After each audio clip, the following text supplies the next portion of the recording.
इस सदन में कहना चाहता हूं कि मेरे पूरे राजनीतिक जीवन में अगर सुई के नोक के बराबर भी कहीं बेईमानी, रिश्वत और कोई भ्रष्टाचार या व्यक्तिगत रूप से किसी के साथ कोई ज्यादती की हुई सरकारी कलम के साथ हो तो मैं अभी इसी सदन को छोड़ने के लिए ऐलान करता हूं।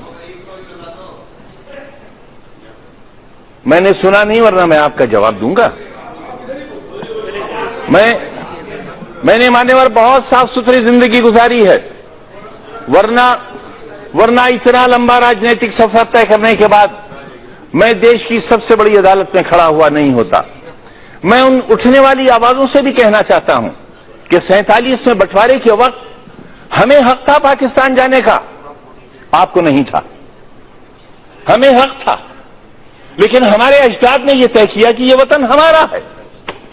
हमारे अजदाद की कब्रें हैं यहां, हमारे बुजुर्गों के मज़ारात हैं यहां।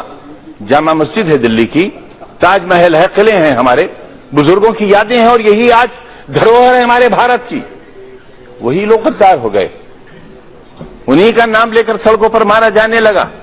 हम अपनी मर्जी से रुके थे, हमें किसी ने जबरदस्ती नहीं रोका था।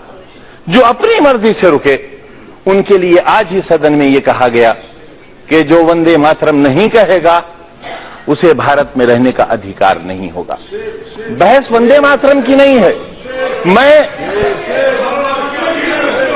मेरी बात तो सुन लें आप, मेरी बात सुन लें, हो सकता है आपको शर्मिंदगी हो। बात वंदे मातरम की नहीं है मान्यवर। अगर कानून की बात करूं तो सुप्रीम कोर्ट कहता है कि वंदे मातरम के लिए मजबूर नहीं किया जा सकता, सबसे बड़ी अदालत वो भी है। लेकिन अगर आपने इतिहास पढ़ा हो, रेशमी रुमाल तहरीक, हिंदुस्तान को आजाद कराने के लिए कितने उलमा ने फांसी के तख्ते चूमे थे, कितने लोग मारे गए थे। देश में न जाने कितनी मिट्टी की पहाड़ियां वो हैं जिनमें हमारी लाशें आज भी सड़ गई होंगी, लेकिन उनमें दफन है। रेशमी रुमाल तहरीक में अगर आप रेशमी रुमाल की तस्वीर देखेंगे तो उस पर भारत मां की तस्वीर छपी हुई मिलेगी आपको। ये रिश्ते कब थे? ये 1942 में जब हिंदू और मुसलमान ने एक बर्तन में खाना खाया था, तब अंग्रेज को लगा था कि वो अब हिंदुस्तान में राज नहीं कर सकेगा, और 1942 से ही उसने अपना बिस्तर बांधना शुरू कर दिया था, और 1947 में हिंदुस्तान आजाद हो गया था। हम आज भी एक ही मोहल्ले में रहते हैं, एक घर में बैठते हैं, हमें किसी को एक दूसरे से डर नहीं लगता। लेकिन जब हम चुनी हुई संस्थाओं में आते हैं, जब वोट जैसी चीज हमारा मुकद्दर बनने वाली होती है, तब इन-सानियत के सारे रिश्ते हमारे टूट जाते हैं मान्यवर।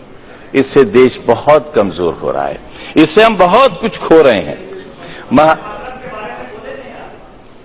आप मुझे मजबूर तो नहीं करेंगे? मैं आपसे ये कब कह रहा हूं कलमा पढ़िए आप? मैंने आपसे कब कहा? मैंने आपसे कब कहा कि कुरान की आयतें पढ़ी जाएं? यहां ये लोकतंत्र का मंदिर है, ये संविधान का मंदिर है। जो चाहे कहे, अगर मैं कहूं तो आप रोक नहीं सकते, और मैं न कहूं तो आप मुझसे जबरदस्ती नहीं कर सकते। और अगर आप जबरदस्ती कर सकते हैं तो कहिए, आप कहिए कि जबरदस्ती कहना होगा।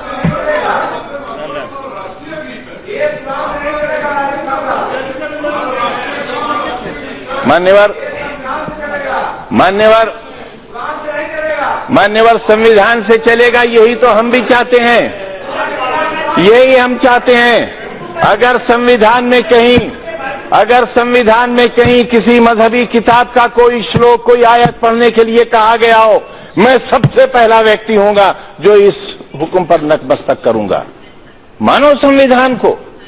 मैं भी यही कह रहा हूं, हमें संविधान को मानना चाहिए, और जो लोग संविधान को नहीं मानेंगे वो देश के साथ अच्छा नहीं करेंगे, क्योंकि ये देश बहरहाल सबका है। पूरा जिस्म हाथों से बना हुआ नहीं है, पूरा जिस्म पैरों से बना हुआ नहीं है। शरीर का एक हिस्सा खत्म कर दिया जाए, इंसान इंसान नहीं रह जाएगा। हिंदुस्तान एक बेहतरीन इंसान है, इसे बेहतरीन इंसान बना रहने दिया जाना चाहिए।